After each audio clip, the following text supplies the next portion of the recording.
Oh yeah, I forgot So, to win. so we're live now, and I just want everyone to know that typically when we come into these, um, Marcus, it could be a movie. Normally, when we start these sessions, Sharong is saying something a little sketchy and scandalous, and we plug Honey and Hot Wax. But we're actually talking, and we'll get into this at the end of the episode. That my good friend Pro Restarter, who is playing Daquan, they have a Patreon, and we'll talk about that as the game goes on. But great to see an audience out here tonight for our prep session. This is prep session number 6, but there's something a little special this week for the prep session. We're doing a side story for one of our characters in our Knights Black Agents campaign. My name's Grant Ellis. I'm the producer of WebDM's Twitch channel and the director of the Dracula Dossier campaign. And this is Pro. Pro, how you doing? Who are you, and where can we find you online?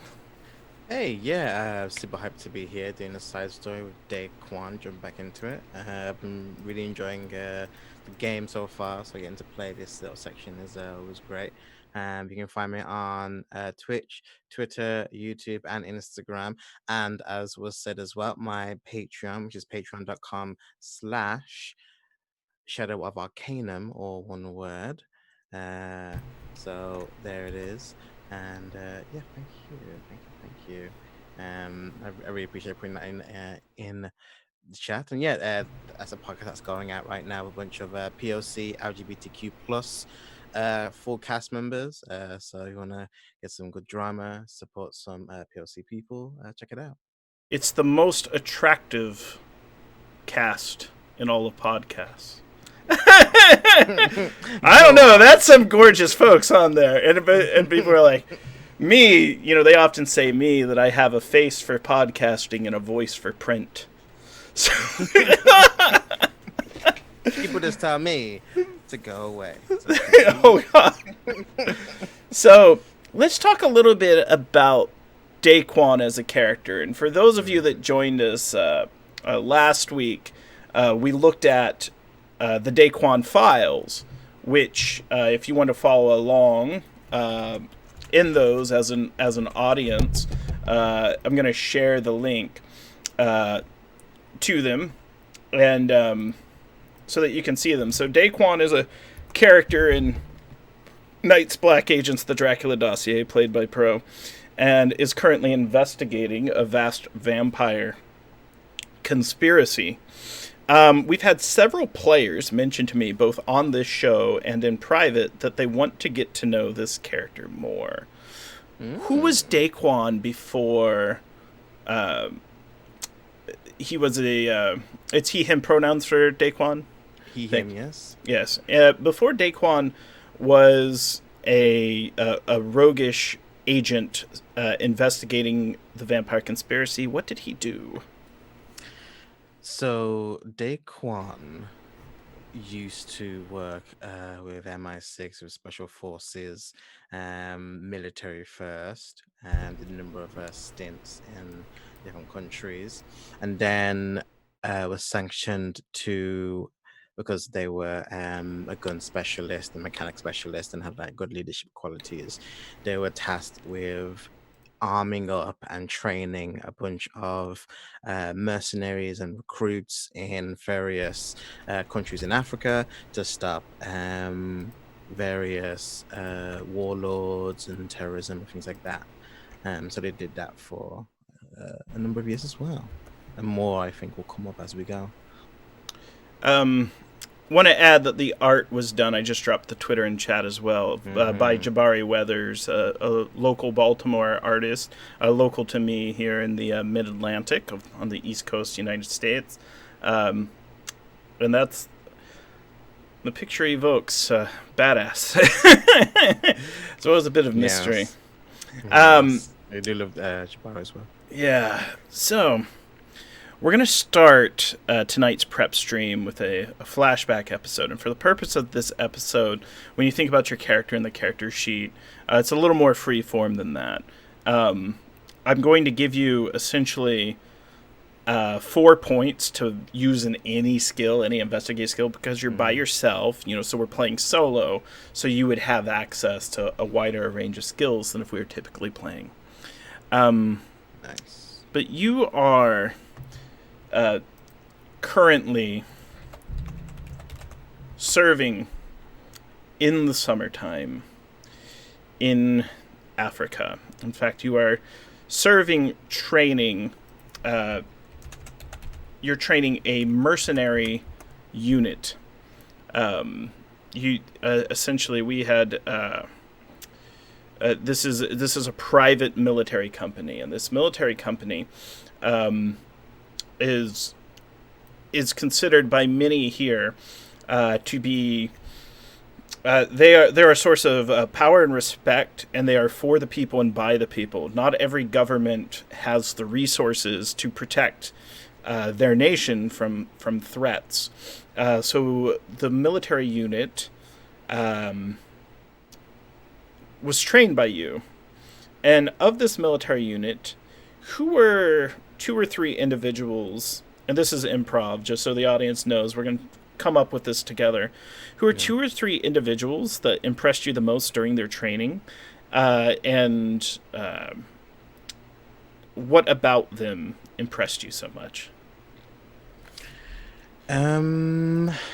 So I've been training for a bit. Let's kind of narrow down a place. We'll say we're in like Kenya. And then I think there was one guy, um, Butch. I think one of those like big, muscular, like very intimidating Like me? men who like are just No. ripped. They're just like ripped. Yeah. But they're like as sweet as pie, and they're like Oh. they're super nice and like friendly, but they just look intimidating. So there's like buff black guy, and I think he was I think almost like Anto, so he was good at like hand to hand and things like that, and like a weapon specialist also. Let's give him the name Dumisa. It's like a Nigerian name. Yeah. So Dumisa. Then I think also there was a woman there as well. She was strong. I think she was like a marksman, like a sniper. Like one of the best snipers in the entire troop. We'll say that they are Asian. We'll kind of narrow it down, and we'll say Chinese. Just so we can not just have a blanket statement. I was going to say, because Sharong often shows up on the Asian role players panels. And we're like, hey! No one expects it. And they're like, well, he's from India, so. Yeah. So it's good. Always good to narrow it down. And it's called her Shu. So, Shu, the Chinese marksman. Mm-hmm.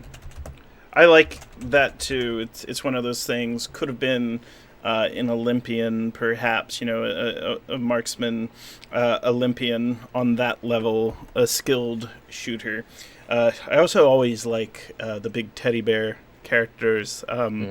Personally, I had a friend who was an MMA fighter. They were actually the Elite XC champion. They're from Brazil. They were Antonio Bigfoot Silva. So he was a super heavyweight and really good. He fought in the UFC and everything. But just like giant and but like would spend free time talking to me about like his grandparents, because we lived in the same city in Brazil. Like I lived in Fortaleza, and he's like, oh, that's where my grandparents live. I miss grandma's cooking. And we'd sit there and we'd talk about eating arroz e feijão, which is a beans and rice dish. And I'm like, you are like the nicest human being until you turn it on. All right. And for those of you joining the prep stream, this prep stream has 3 phases. There's a flashback into Daquan's past, a flash forward to just before the campaign began, and then we're going to get into some standard prep. So, Shu, Dumisa, and Daquan were returning from a supply drop, large convoy. You have 5 or 6 troops with you. You were picking up supplies and you were bringing them back to your remote station. Dumisa had called ahead on the comms, the communications, encrypted. No response. What do you do and how do you proceed? Dumisa informs you. It's dead. It is either the comms are broken or something's interfering. And and I think as we lean forward, we see their con looks completely different. They have like a shaved, militarized head. They don't have any kind of beard, no nose ring, and they look in like tactical gear. So I like they sit forward and they grab the device, and they look at it. Is it just a kind of like a walkie-talkie kind of thing, or is it like a whole setup? It's built into your car console. It's pretty sophisticated. Mm. Um, it has like a multiple authentication to get in because it's an encrypted line. State of the art. The level of technology is about 1 tier better than what you were used to, even in special forces. There's a kindly benefactor of sorts known as Rizik. Rizik is a Lebanese billionaire who has spent his fortune funding these private armies in Africa to help keep the population safe. Has some access through Silicon Valley into some of the more sophisticated state of the art. The year of this is probably closer to like 2005 or something, though. So, what's state of the art then? We're like, this version of the iPhone? Ugh, throw it out the window. It's a brick phone. It's like a flip phone. So Take yeah, I photos. mean, I think because I know it's top line and this shouldn't really be happening. I think I'm going to kind of go for it and see if I can find any other channel while I look over to Shu and I tell her to have eyes up, just so we can kind of scout as we're going, to make sure that like there's no one off in the distance as we're kind of moving forward. And I think I slow our pace down a bit. Right. So the as you slowly approach, and you're in a large military motor vehicle, um, it's everything looks as if it's normal. The outer wall is shut to the facility. It looks like there's watchmen on duty, watching from above, um, and but no one's coming through on the comms.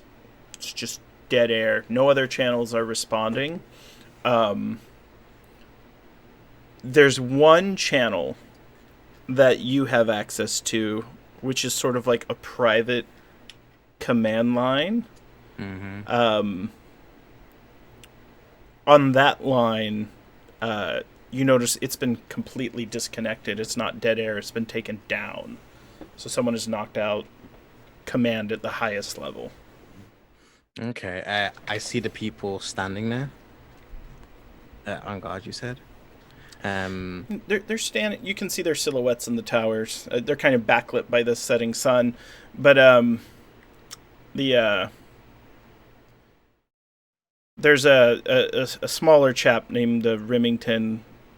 We've got to have a comms guy who's just like, well, every now and then on these hot days, the towers overheat, and I could probably go up there and maybe take a look at it because there's no reason why it'd go down. There's no. Yes, go with Shu and Shu, watch his back.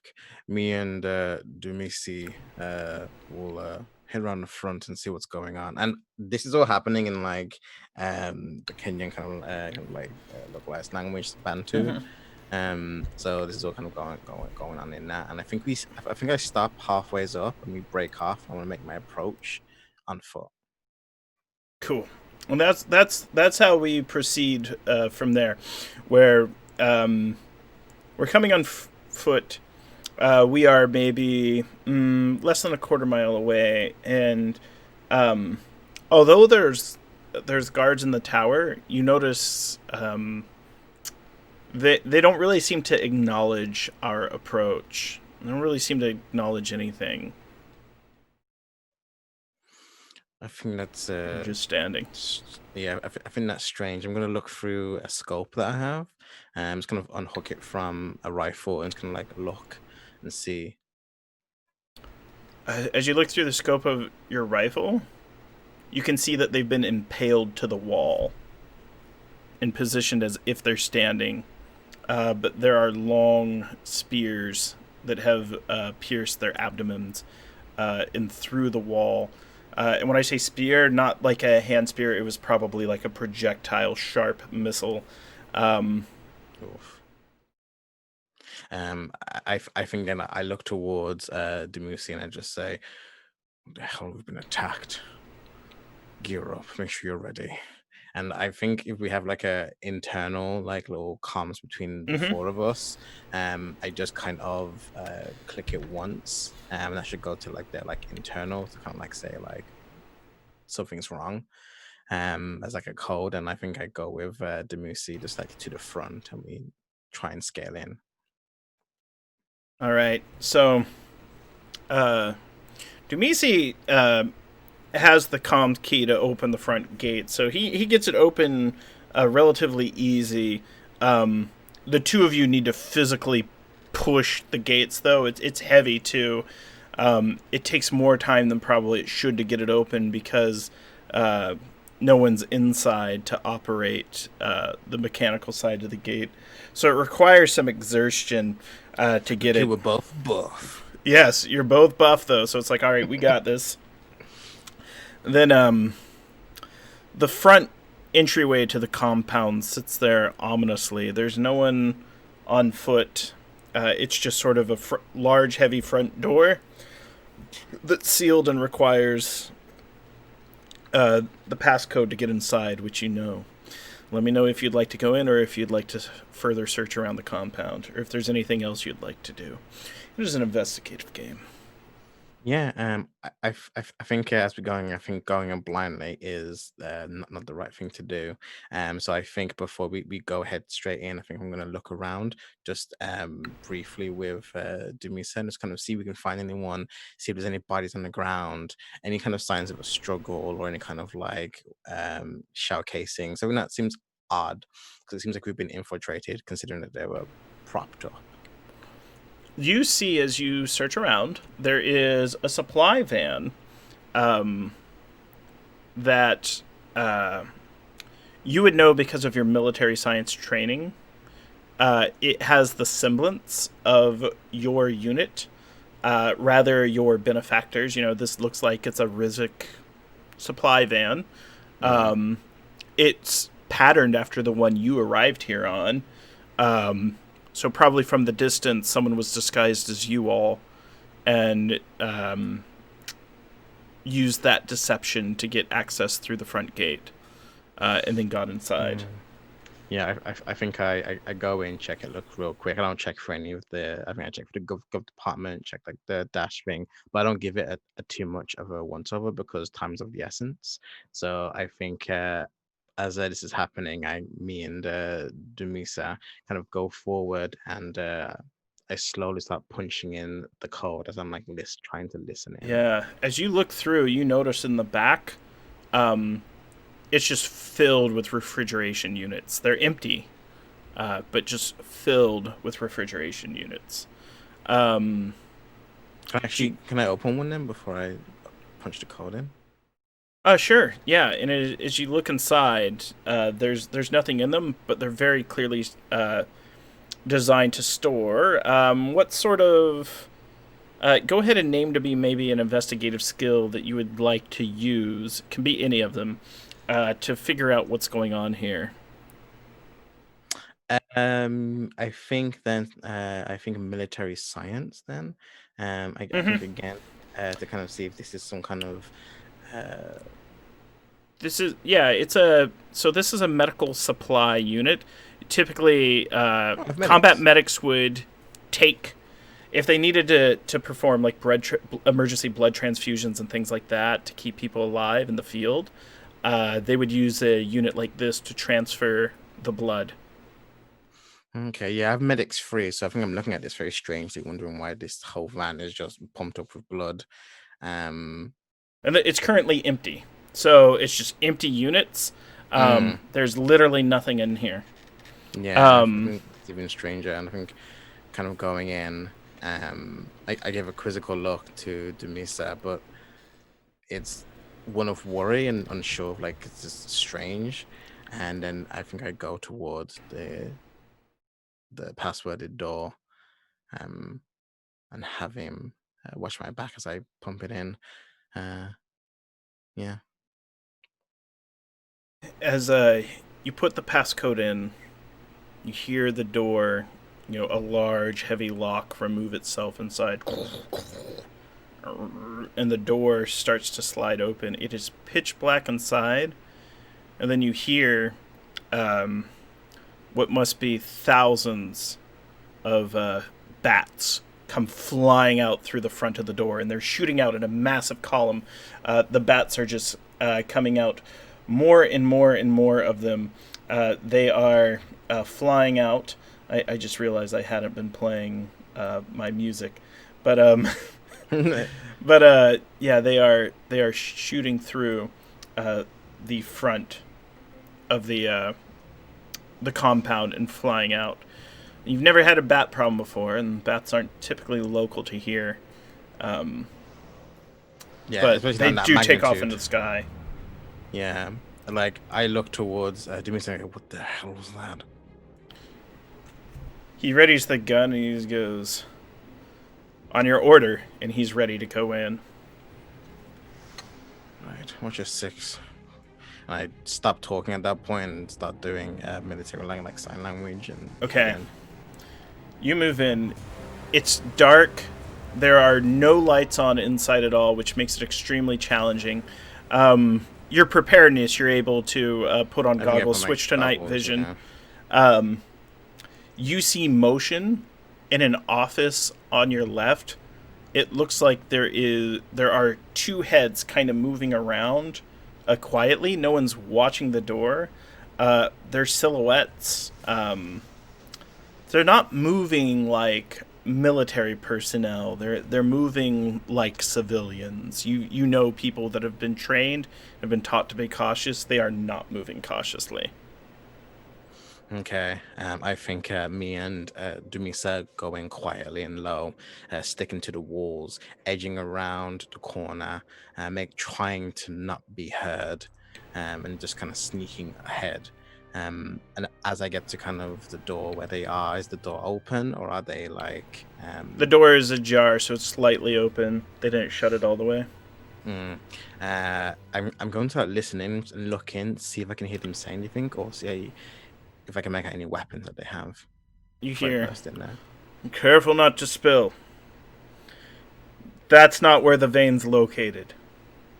You've done this like 3 dozen times now, and you're still fucking up." Like they're just going on and on, where they're like, you can tell it's almost like bickering. They're kind of going back and forth, almost like a married couple. It's like, look, I've been drawing blood for years. I've standard first aid training, and it's going on. I was a Boy Scout.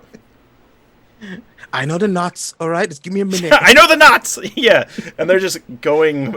They're going around the clock, and it's almost agitating at that point.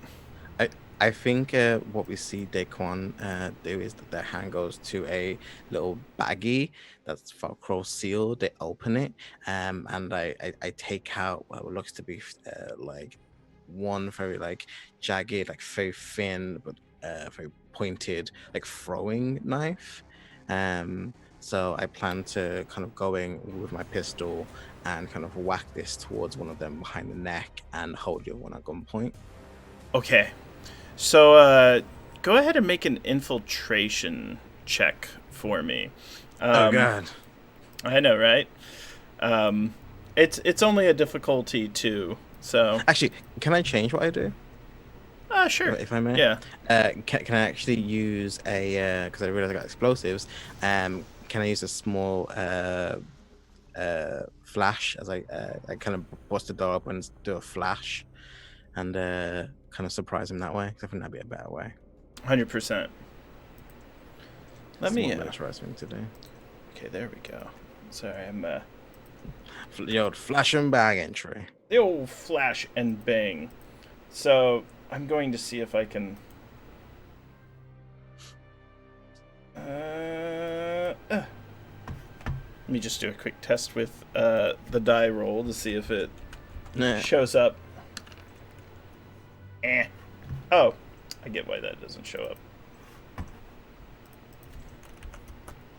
There we go. Yeah, you can see it, chat. I want to make sure that our die rolls show up for you. So go ahead and do. I think this would either be a point in tradecraft or a weapons roll. I have explosives. That works as well. Yeah. I'm going to use 2 points in explosives. And let's see here. D6. Oof. I got a 4. You got a 4. I don't know why it didn't show up on stream. Yeah, that's good enough. So, describe how this looks in the game. And, yeah. I think as the music gets on the other end of the door, we count down. He's gonna blast the door open as I get the canister ready, and my hand is my thumb's on the trigger. As the door flies open, I throw it in. The blast goes out. We hit that loud, high-pitched ping as we go in with the lights on our guns flashing out, so that will also disorient them. And I'm just going to like tackle them to the ground.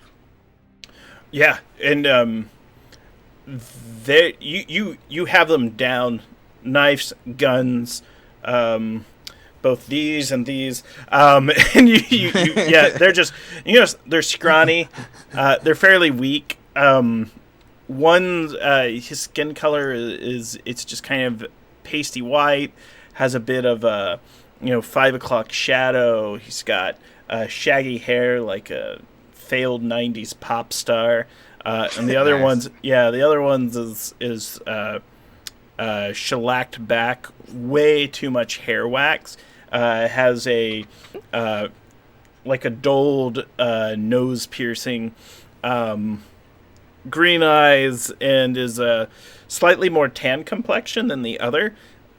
They are both terrified of you and Demisi, where it's just like, you have them. Slamming them to the ground. I thought we got all of them! Who are you? Who are you working with? How did you get in here? Answer me. And I'm like bending his arm back. Like, they hurt, and it's almost, they go, we have to read the cards they gave us. They gave us cards! Yeah. If you question us, we're supposed to read from the card. Which one said that? Both of them. The first one that talked was the one without the nose piercing, and the second one was like, yeah, we got to read from the cards. When that gives me the attitude response, I shoot him in the face. All right, yeah. So he's dead now, and they're like, okay. Tell me who you are. We're part of a group called Freedom for Romania. We're kind of like Greenpeace, only we're people. Soldiers have been hurt in the Balkans, and we are performing blood extractions. We were informed to extract the blood here, and you can tell they don't look right in the eyes. You can't tell if they've been doing a bunch of psychedelics, they've been smoking a bunch of whatever strange substance, or if they sniff glue, but they are very clearly not themselves, and most civilians that you treat this way would break instantly. Yeah. I think as he's down the hot barrel, I kind of like put to the face, not on it, but just so they can feel the heat. And then I'm just going to say, "You're a long way from Romania. What are you doing here, really?" And I slam him down. I'll be like, "Answer me!" Yeah, yeah, yeah.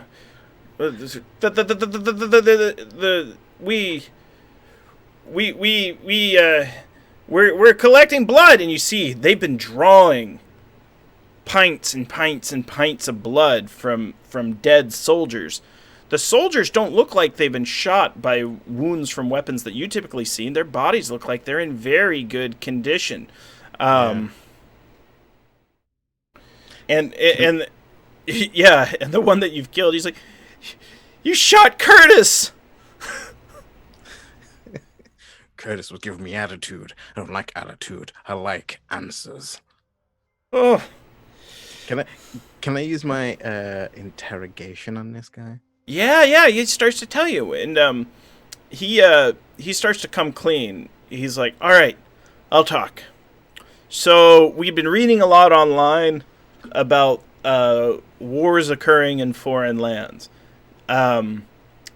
but we weren't reading about them on like main news sites. Like we actually found them through all of our like goth community live journals, and there was an opportunity to go on a tour of Romania. Yeah, it's true. And if Curtis was here, he'd say he also had a dead journal, but we used our live journals. We like used our blogs. And then we all got together and we pooled money. Like a recruiter started coming to our nightclub, the Wave in Norfolk, Virginia. And like they let us know that there's a way to collaborate with the military, and the Navy was sponsoring offshore trips. And before long, we were told that they needed volunteers to do extractions, and that's what's occurring here. Because Good question. What language is he speaking? He's speaking wretched English. Not the Queen's English, but Grant's kind of English. He's literally from my hometown of Norfolk, Virginia, and I think I'm basing this guy off of one of the goth club kids that the club I used to bounce. Nice. Curtis was Curtis Felix from film school. Sorry, Curtis, you're dead. You were shot in the face, but I was thinking of someone I could... I'm not going to say I could live if Curtis was shot in the face, but I was like, who would be mouthy that would probably get hit? Yeah, Curtis would. Died in 5 seconds. Yes. I look towards the Musa as like this splur of just information is coming up, but it doesn't mean anything to me, and I'm just looking at him like, does this mean anything to you? Like, what? What's this guy talking about? Yeah, like, so, Demisa looks at him and he's like, this is the strangest. Like, how would they have killed so many of our soldiers? Like, these are fighters. These are elite. We train them. They have no weapons on them. As far as I can tell, they're wearing civilian clothes. No, I'm lover, not a fighter, he says, and then Dumisa just slaps him, and he's like, he's not unconscious, but he shuts up. He says, there are others that do the fighting, and they often do it without drawing any weapons. Where are the others? Are there more of you? Where? He says they went deeper inside. I think I as this happens, I kind of like sit him down. I've like done the kind of elastic band things, the slip knot things around the wrists, put like a bag over this guy's face, and I'm like, I walk off to the side and I try and get in contact with Shu. Sorry, I think I've got it fixed now. Yeah, so Shu, you hear her, as you come over, she says, we've got a whole lot of problems. We have problems at Central Command. I'm in, yes. What's wrong? They're moving too quick and our bullets don't hurt them. Where are you? Who are they? They don't have any insignia that we can really recognize, but one of them, she's fast. She's on some kind of drug. She's got Remington. Oh, damn it, Remington. I look towards Demisa and I just say to Demisa, keep this guy down. I'm gonna go back up. Shoo. If this guy does anything, don't hesitate. All right, and then he has him. So, if you're headed towards Central Command, you see that most of the rooms, there's just bodies that are down. There's pints and pints of blood that have been extracted. Yeah, Tony. Yeah, there's there's a lot of there seems to be an unusual amount of vermin in here. And as you come to Central Command, you see Shu standing with a pistol drawn. You see the silhouette of a woman. She's wearing what looks like a white gown. And she has Remington. And she's just kind of like holding, her hand near his throat. And Shu's not too sure how to respond. You're from behind. You can see this through the door. The door is closed. Is there a window or anything else? Or is it just like the door that's like a jar? It's just like a jar. The door is closed, but you can see through a port window. Okay. I'm gonna try and get up to that port window. And with my my rifle kind of like on my side, I'm gonna try and take a shot, try and take her out, this target out from a distance. All right, make a roll. You can spend any points you want to spend. Yeah, I'm gonna use my shooty shoot, which is a 10, so I'm gonna use 3 points from that because nobody hurts Remington but me. Oh, so no, that's 9. Very good, very good. Yeah. So, what happens is, you shoot. There we go.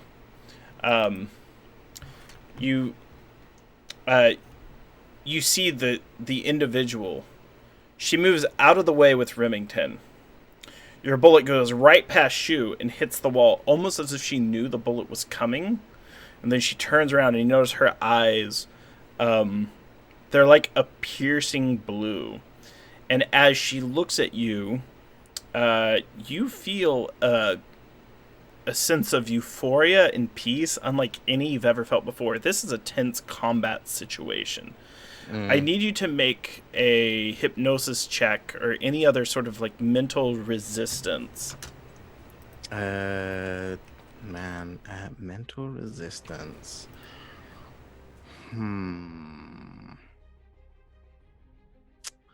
I don't think I have anything that would be like a side thing. You can always straight 1d6 as well, and I'll let you add 3 points to the roll. It's one of these like you're mentally tough. Yeah, because the 4 points that you add on. Okay, I'll do that. Wish me luck, chat. Hypnosis now. Oh, okay. That's 6. You can tell that she's attempting to bring you under the effects of a hypnotic gaze. The thoughts that your mind are filling with makes perfect sense. I mean, she's beautiful, not really your type. She could use more meat on those bones. Ha ha ha. But there's something very, very alluring about her and something entrancing. And you notice, though, that while you're able to shake the cobwebs out, Shu seems to be caught under this as well. You can tell she has the same look in her eyes that the idiot that Dumisa beat up. Can I, if it's possible, can I pretend to be under it? Sure. If that's even possible. Yeah, let's describe how you want to do this. You could use an what interpersonal skills do you have? Bullshit detector, bureaucracy, cop talk, interrogation, negotiation, streetwise, tradecraft. And that's it, really. I don't have like Yeah, you're three. fine. So yeah, you can feign it. It's not going to be a roll. She feels that you're under.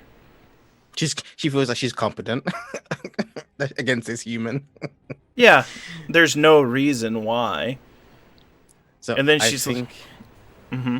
I think they kind of slowly walks out of the of the building, gun in hand but at the hip, not really doing anything, and just slowly walking forward. Help us load the vans. This blood won't stay good forever. You have strong arms. We need the van to be loaded. Yeah, yes. I should load the fans. I'm strong. Is there anything around, or is the fan back where I came from?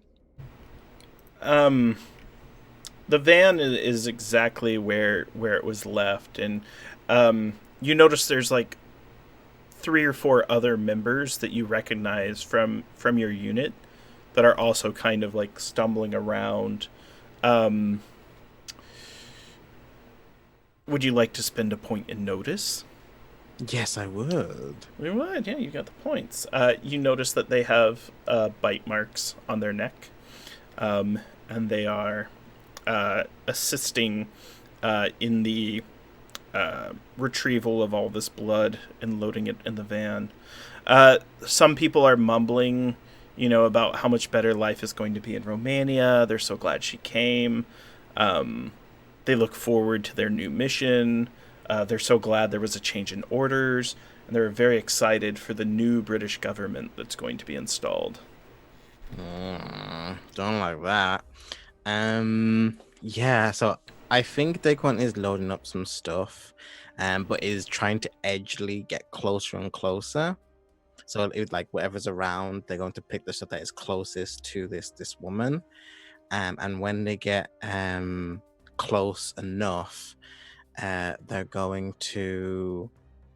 I spent 3 points right last game. Yes, last roll for the thing. Yeah, but I would say the investigative points, each one of those can either be 1 for investigation or 3 towards like you're fighting someone, confrontation. Mm-hmm. So I think Daquan is just going to get closer and closer, and then try and once again, I think try and stab this person like with a knife, because I think they put away that gun, but they always have like a knife right by the chest. So I think they're gonna try and get close and try and stab them from like behind. Okay. Make an infiltration check. God, yeah. Anto, where are you?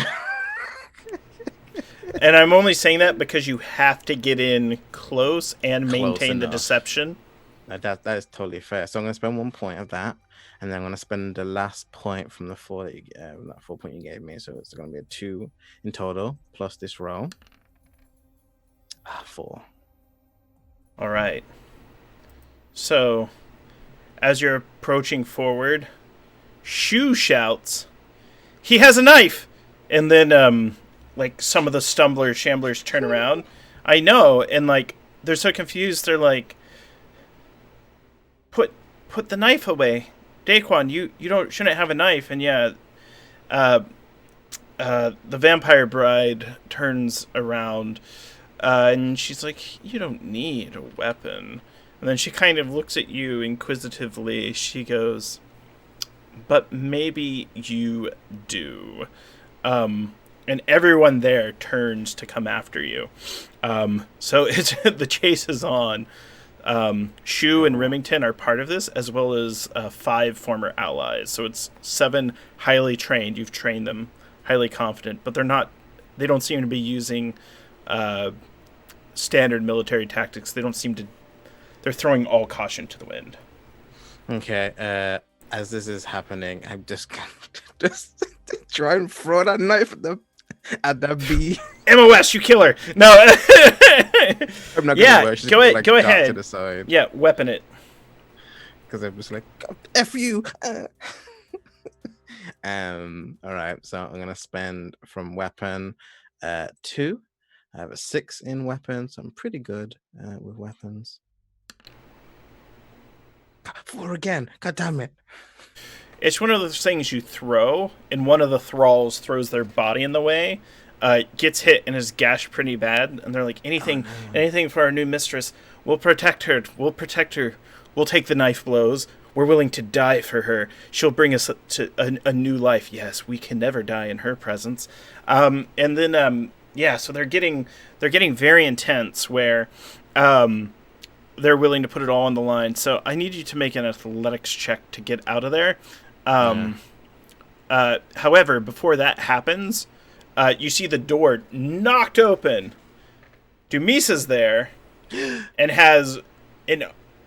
he has his machine gun ready, and Squirt, like the little toady that he was manhandling, is with him as well. And you notice that he just kind of like, he's like, look, I can only fire so many guns at once. But he sees that it's his own people. You know, this is his people. He can't open fire on them. And so he just smoke grenades and throws it in there and is trying to smoke the place up. So he's like, Daquan, get out. So that's going to reduce the number you need to beat to get out. So you're going to need a 6 to outrun. So it's going to be athletics. You can spend points and roll dice. And if you have athletics parkour, you can get an additional 3. I don't know how you get athletics parkour. You need to have athletics score of at least 8. What do you have? I have 10. You have it. So at any point, you have 3 additional points you can spend. Oh, shit. Okay. As long as you describe the cool stuff you're doing. Yeah, I mean, so I'm gonna use the parkour. So I think because we were building and shipping stuff in the van, I think as the smoke grenade goes out, Daquan just reaches onto their belt, takes out 2 flash grenades, just throws them behind him, and we see that light up in the smoke, and we see the boxes and the other stuff that we were loading into the truck, and Daquan just jumps on one, jumps on another, jumps on like the kind of top roof, climbs on, and then like goes to like the big kind of outer barrier wall, jumps on that, and then like goes to jump down and like kind of barrel roll, side roll onto the ground from like another small jeep that's there. Brilliant. Yeah, you're making your way. Dumisa can't bring himself to open fire on his unit, but he's just trying to like throw desks and jam doors and just try to create as much of. Yeah, he's like run. I'll catch up. I'll catch up, boss. It's all right. You trained me well. You're coming towards the jeep. There are no keys for it offhand. You're gonna have to try to hotwire this thing, which would be a mechanics check. Yeah, I'm definitely gonna do that. I'm gonna get like my last knife that I have on me, and it's like a boot knife. So I'm gonna go into my boot, flip it out, and I'm going to like go into the bottom and just try and hotwire this thing. All right. I've got like very high Mechanics roll. You need at least a 4. Okay, and I'm gonna spend 3 points in this, so that's 3 plus this roll. Hey, 6. Yeah. So you managed to do it. So you pull out the knife. Bust it open, make some cuts, connect some wires, and the engine starts. It turns over. If only you knew how to drive a stick. No, I mean like maybe. Dang it! I hate a clutch. No, or just Guess die. I'm dead. You see, Dumisa comes out the front. You can wait for Dumisa, or you can start your exit. You're going to have to make a choice. If you wait for Dumisa, you'll be reunited with him. If you pull away, you'll get away for sure.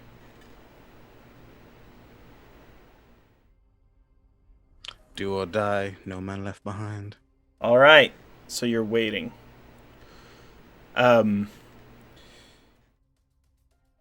you wait, and Dumisa hops on. Is climbing in. As Dumisa's climbing into the car, you're gonna have to make like a driving check to get away. Dumisa's kicking with his back legs. You know, he rolls over to his back. He's kicking at faces, arms. There's at least 5 or 6 different hands that are grabbing a hold of him, trying to pull him out. He's secured himself to the sides of the Jeep, you know, screaming as their nails of their fingers are tearing into his flesh. All right, make that driving check. All right. I have a driving 10. So I'm sure that gives me some extra stuff, but I don't know what that is right now. But Yeah, so that's really. It's one of those things where you just throw it in reverse and plow through them, like, ha ha! I think I do the stick and I turn it around, and that's when the heavy metal and heavy drums kick in. Yes. And we're just rolling out of this place. I'm gonna spend 5 points from that if I can. Yeah. So go ahead and roll a die. Roll, which I needed. So that's 7. All right. So you totally beat the number that you needed to, and you just spin. You're just pulling them off of them. You're causing them to fall into each other and fall over. Use the door a few times. Doors open. Those old Jeep doors, and you have to crash through the gate of the compound, which you do. You're not too sure where to go, though. As you're pulling off into the desert, you hear a loud bang. You feel one of your tires goes. You're a skilled enough driver. You don't need to roll to where you can pull, but you notice one of your tires is out. And you see a helicopter coming over a dune. Yeah. And there's an individual. You can tell you were shot. It's a thin, lean individual, and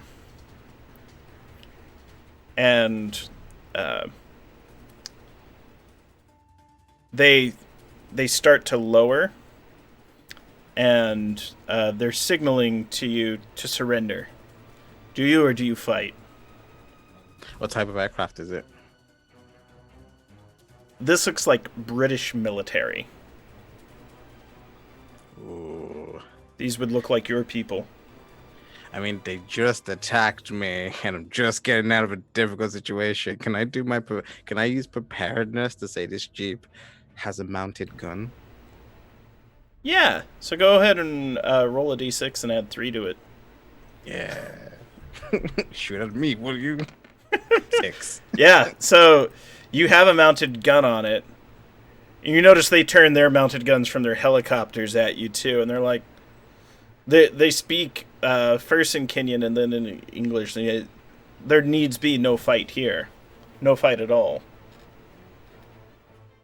Oh god, I look towards Dumisa like, what do you want to do here? Yeah. Dumisa says, they don't seem like the others.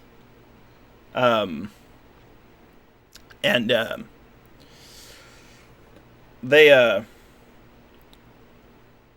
you notice they drop a ladder for the chopper for you to come up into, and they're motioning for you to come. They're like, you're British. You're British Special Forces. You're British SIS. We didn't mean to fire on you. We had to make sure that you weren't one of them. And they point to like the grown horde that is, coming down and barreling in on you. I think I let the Misa go first, and then once they're halfway up, I get up, and then I think we kind of take off. I'm climbing a whole badass, like look out into the horizon. Yeah. I'm sad. Get up. There is a man in a black jacket in the helicopter. Who are you? He says, I'll answer that. Did she have blue eyes? Were they glowing blue eyes? Did you see her eyes? She did. You notice he hits a couple buttons on his phone, and you see an individual stand up. They pull out what looks like a light anti-tank weapon, like a rocket launcher, and they point it right out the helicopter. And they go, all right, raise altitude, and they're going up higher and higher and higher. They follow it, and there is a flash so bright and a boom so loud. Your ears, you remember when you woke up in the hospital, your ears had been ringing for almost, it felt like 2 weeks. I definitely think one of the reasons I was knocked out was because as soon as they had started doing that, me and Demisa started fighting the people on the plane. Like, Yes. the people are out there. Yes, that's what they I get did. knocked out. You found out later in a brief, this organization was an organization of vampire hunters. They had been tracking down one for weeks. They weren't able to get to Africa quick enough to stop her. And that was the day that you learned about vampires and that you learned about a war that was occurring in the shadows.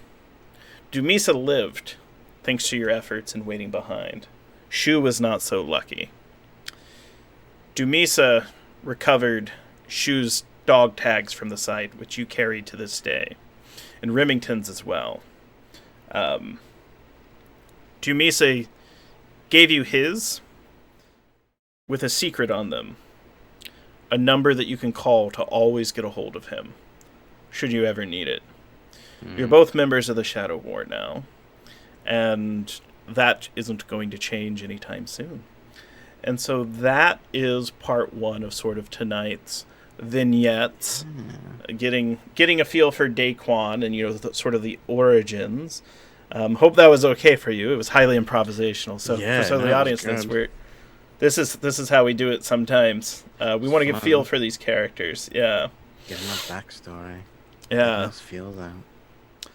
So let's talk before we move on to the second segment about maybe some things that happened over the next 10 years with Daquan as Daquan developed as an agent. This organization trained you.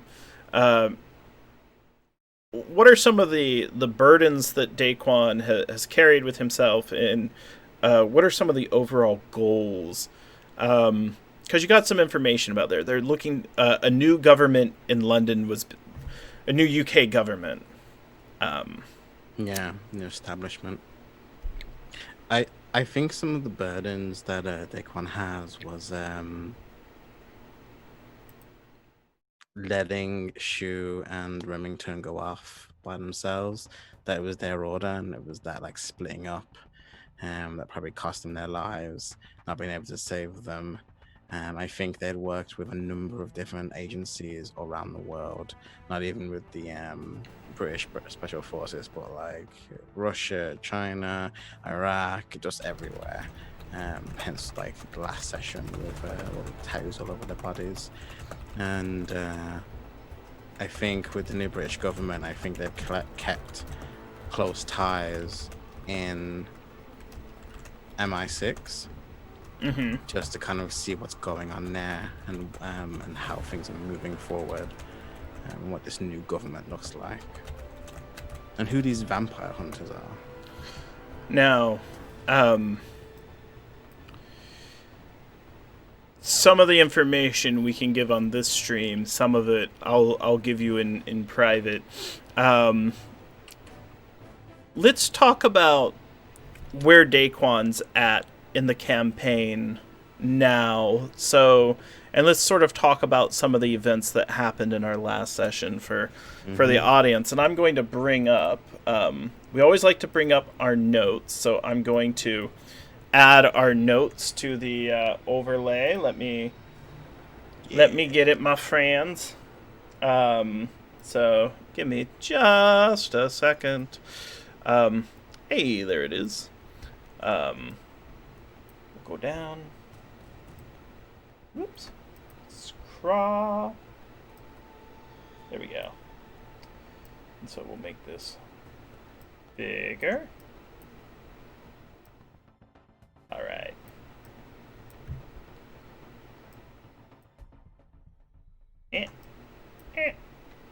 All right. Yeah, getting them notes.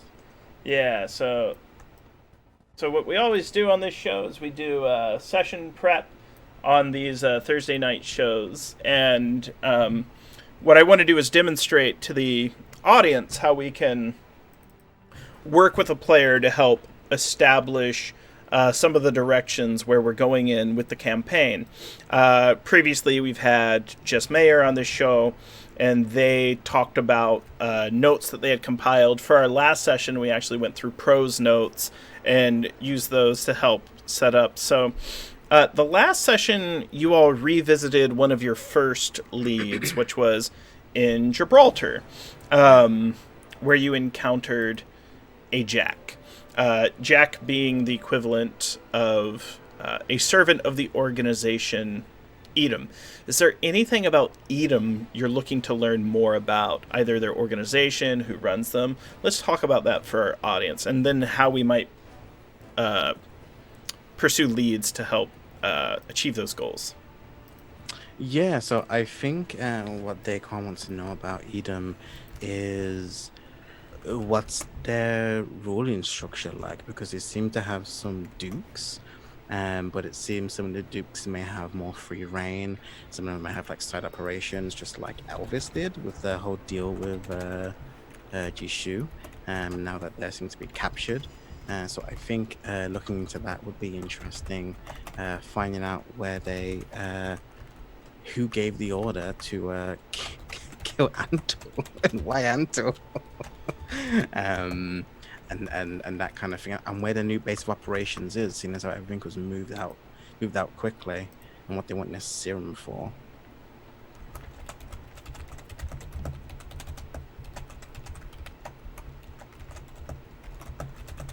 So I'm just typing these for chat. So these are some questions that Prose presented, and I put this under a section called Daquan's Goals. So investigating the Dukes. And maybe we start by figuring out who we know. So we know two of them at least, and I can say for the chat that three have been involved. So Elvis is one. Mm-hmm. The Hound is the other. That may have been the episode you were out, but she had visited the television facility that Jisoo infiltrated. Yeah, and so she was caught on camera, and she's expected to be the individual that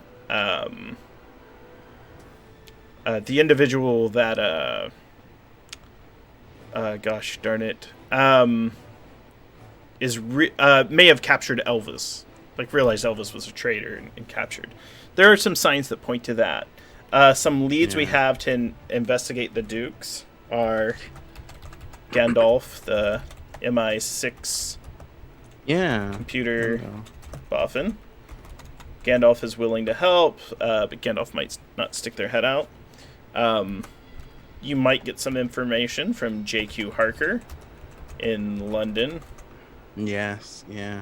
Because we were discussing about heading to London at some point as well, looking at the new MI6 and what's in there, and Dracula's home, and I guess as well finding out any Elvis's contacts, if he had any other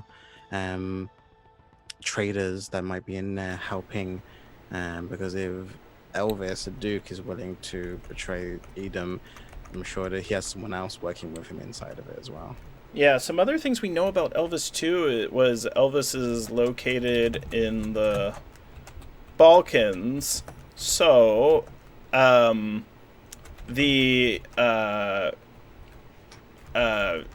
Ruvari Gigani mafia was most likely working under Elvis, so there would be a power vacuum, so someone else would step in. If they were working with Edom, maybe whoever fills that void might.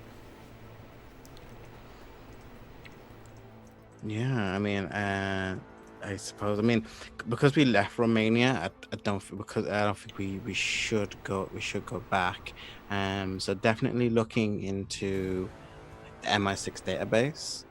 See if we can find the person who wrote in the green margins, any of their successors, anyone else who's done anything. Cushing. You have Yeah, Cushing's address. we have Cushing's address. Gandalf gave it to you. They're in the Lake District in England. Yes. So is J.Q. Harker. You stole his vampire hunting kit. Are they the same person? No, they're definitely different people, but they live in the same area by chance, based off of.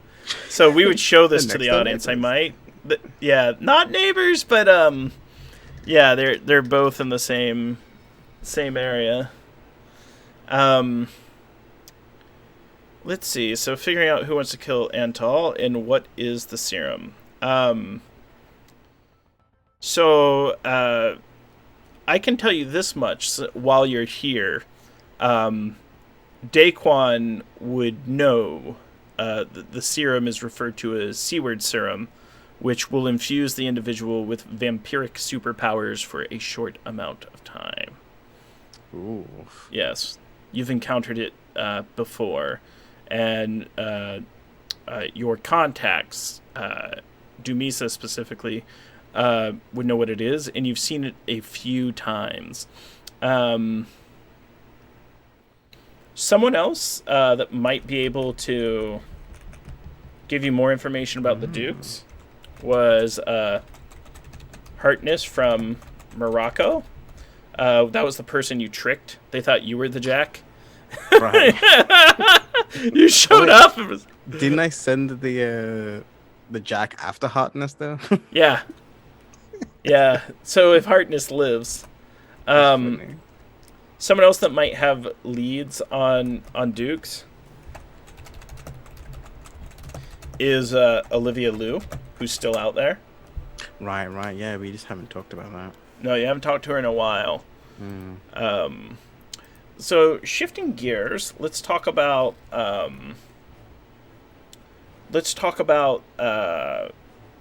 party relations. So, who in the party do you want to get to know better on a personal level? On a personal level? Yes. I think the oddest one that stands out, like Dacon's worked with people like Anto before. Jisoo is the comm specialist and analyst, so they're kind of the same. The odd one out is T. So Daquan doesn't understand them. Like, yes, they have a lot of social connections in like the urban frame, but they don't understand why they're on the mission. Even though they've proven themselves here and there, they're not like they still see them as like a civilian. Yeah, and it's interesting that T was the connection to Sin Varut to you. And it's like, what else is here? Is this just like a really good cover? Yes. Is there something deeper? How does T know about the vampires? And how does T feel about the vampires? So, good things. And then I'm going to look at your clues. Out of any of your research into the game so far, or rather for next session, what is the big question you want to have answered, and what are your and what would be your like hopeful outcome for the end of next to have resolved by the end of next session? This is the same question I asked Jess, who plays Jisoo, because I think if we figure out, it's like, is there a specific question we're trying to answer? And if we play to answer that question, that'll help us persist through the campaign. Well, seeing as how we're coming a lot of Edom stuff, I think the big question is for Daquan is Nicholas Lohman was supposed to be the mole for Edom in MI6, but it was said not to be. So they wanna find out who was. where that person is and that their connections, because if they're connecting with the in the MI6, most likely they're connected with the new government. Sorry, I've just brought up like the wrong freaking window and I'm messaging it up. So I was trying to pull up notes because for the audience that watches, we had a bunch of Nicholas Loman notes last prep session. Yeah, so I'll circle back on that. In fact, you'll find, I think, so. We're Let me going write to down your London question. most likely, because there's a lot Loman. of stuff leading us to London. Yeah, so what is the aftermath of Nicholas Loman? Yeah, one of the reasons I introduced Gandalf last session was I was looking at all of your notes on Nicholas Loman, because Gandalf worked with Nicholas Loman. And actually, there's a document in our Discord. I can give you the bigger one, which is like the original orders to seek after and kill Nicholas Loman. Yeah, Or like the and original Cushing hit. knows more about that, right? Mm-hmm. Yeah. So all right, I think that's good. Well, we're coming up on time for our session, our prep session this week. Chad, I hope you enjoyed it. We played a mini side stories with my good friend Pro Restarter and got to explore one-on-one, as well as start thinking about questions that we want to answer in the campaign, and then how we can work together to prep to answer those. Some of the secrets that answer this, I'll explain to the chat, because I know a lot of people look this up on how to prep. So there are several pages that I will reference, and if you've been following along, you'll know this. So the first things first. For what is the serum? We know that it's C-word serum. Yes, and that is in the Director's Handbook, which I abbreviate as DH. And we know that all the information on the Loman incident is with Cushing. And we have, if you watch the last prep information, we've turned the dials on Loman to connect Loman to the original Dracula novel, and there's a character in the original Dracula novel that is related to Loman. Mm-hmm. And the results of that initial investigation are impacting the campaign today. The players came this close to figuring it out last session, but we moved in a different direction, which was almost good, because I was like, oh gosh, am I ready for this? No, they want me to run something that I prepped 6 weeks ago. Damn it! And I opened my... But I did prep it, and so everyone who watches these, they'll know. They're like, oh yeah, that was like your first and second prep sessions. You were like, just in case they go to Gibraltar, we need to talk about what's there. So when you guys went there, I was like, oh, let me open my old document and look at my notes. All right, I know what's there. God, TTRPG moment. There's the clue to the end game. What's that? Yes! So worried about it. It's like you guys are going to find Dracula's castle and be like, we're going to the club. I hope you have a good playlist. So, Pro, thank you again for coming out. Where can we find you online? We're going to... let me... there's got to be a way I can make my little window disappear. There we go. I want to go back, get rid of my notes. So let's go ahead and talk about where we can find you online. I'm going to drop your link for your Patreon in chat again. Oh, thank you. Thank you for having me. It was super fun getting to know more about Daquan. You can find me online at Twitch, Twitter, YouTube, and Instagram, all over the place. You can also find me on my channel, just before this, playing Black Banner on Saturdays at 1 p.m. EST, and my podcast that is a full POC LGBTQ plus podcast, It's Shadow of the Demon Lord drama-filled actual play coming out next month. You can get the first 2 episodes exclusively on the Patreon before we go live.